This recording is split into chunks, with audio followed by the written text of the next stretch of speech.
No. Otieno. Nani munasema sisi tuko sawa. Tuko nini? Otieno, I had given you 5 minutes, but Otieno is a journalist and also a medic. He's a doctor actually, so we're going to give him only 3 minutes. To them, actually I have changed 2.5 minutes. He's my good friend. Thank you. 3 minutes, my brother, please.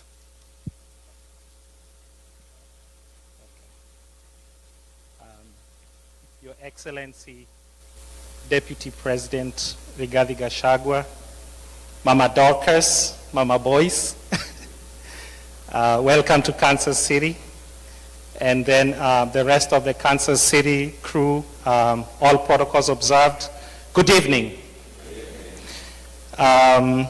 It's an act of great honor and privilege to be standing in front of you to speak. And first of all, I would like to welcome Honorable Rigathi Gachagua for coming in our midst under a very tight schedule. Welcome to Kansas City.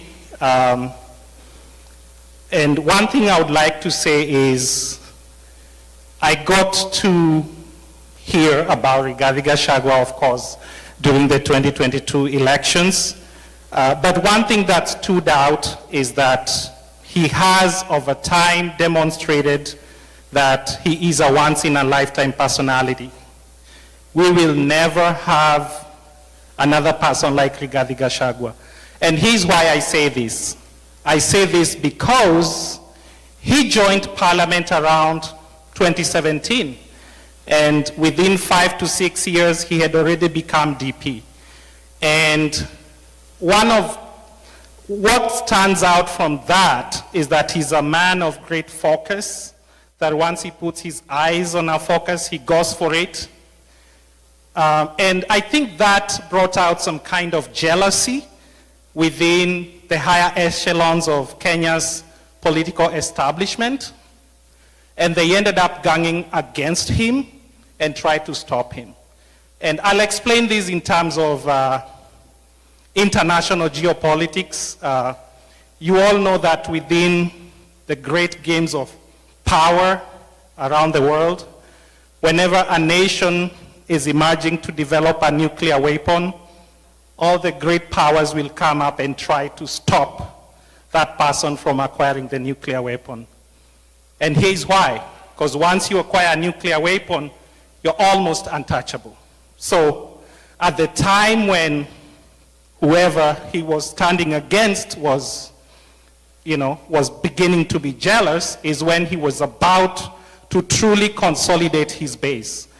And they knew that from that point on, there was no turning back. He was going to spread his tentacles across the nation.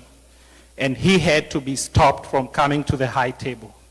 And that's why we watched in horror and sadness around November of 2024 when, the whole system, the whole state machinery was unleashed on the person of Rigathi Gachagua. He was the duly elected Deputy President of Kenya, democratically elected. But what happened on that day was an attempt to overturn the democratic will of the Kenyan people. You might have left office, but you remain the people's deputy president to date.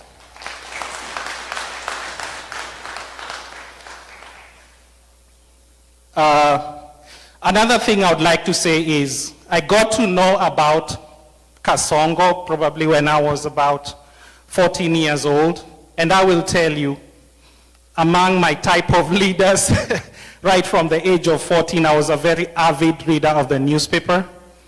I knew he was like in the same WhatsApp group like Macto or Nicholas B. Watt.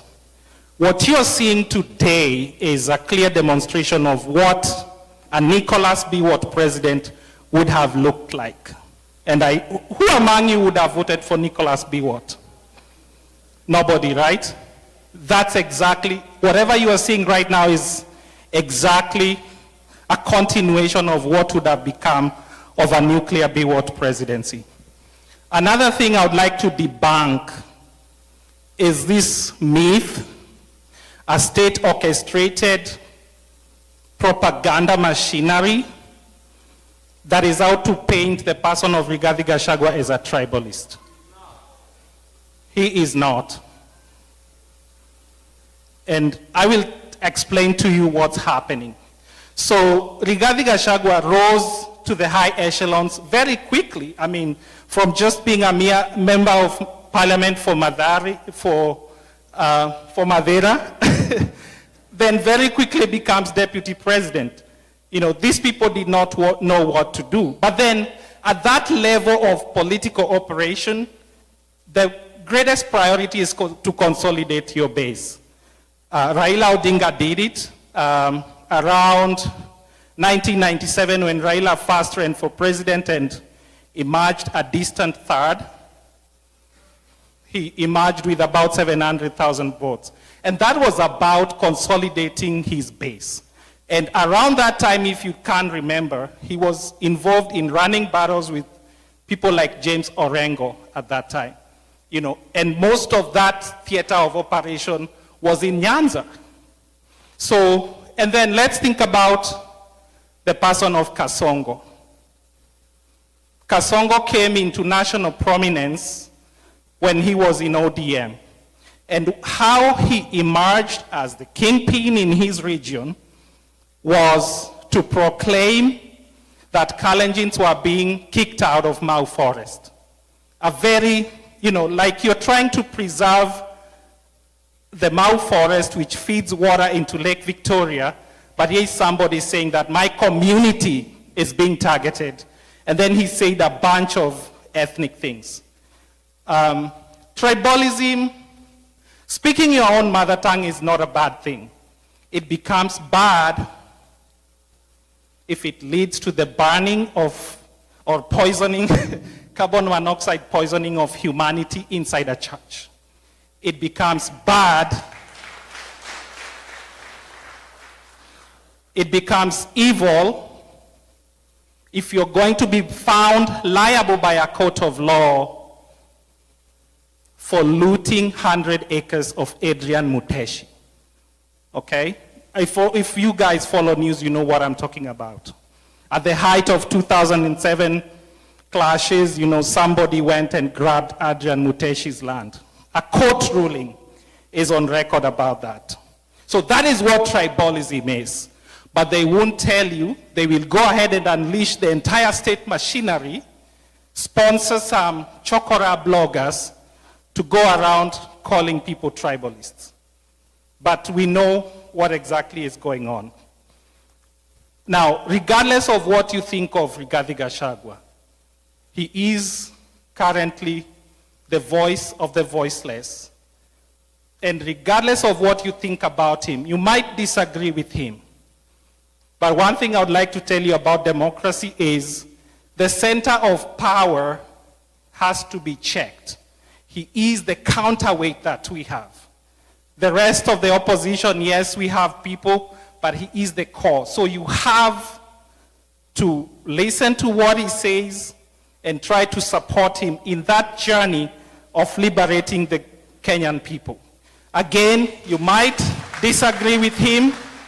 You might disagree with him, but give him the grace, okay? Because he's at this time the custodian and the guardian of our democracy.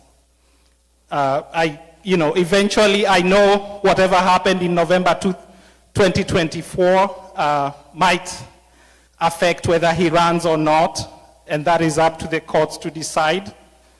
But I would urge you, Mr. Deputy President, whoever you eventually support should also agree and believe about your right to being innocent until proven guilty. There might be people, whoever you eventually support should be a person who believes that you're innocent until proven guilty and is also equally willing to fight for you with a clean heart, with a determination to get you come out of those tentacles. So it should be a person who truly also has that reciprocity. It should be a person who, in their privacy, also prays that you hopefully be on the ballot. Thank you, ladies and gentlemen. All right, Mr. Otieno, thank you to all our esteemed speakers. Your Excellency, we have a lot more. Tuko na Rift Valley, wame line up. Tuko na nini, but hatuna time. All we need you to know is that they all love you. They would like to be here to say something nice, but they also understand that time ni kama maji. It keeps flowing. With that, machache, I'm going to invite Mr. Mudhara, the organizer.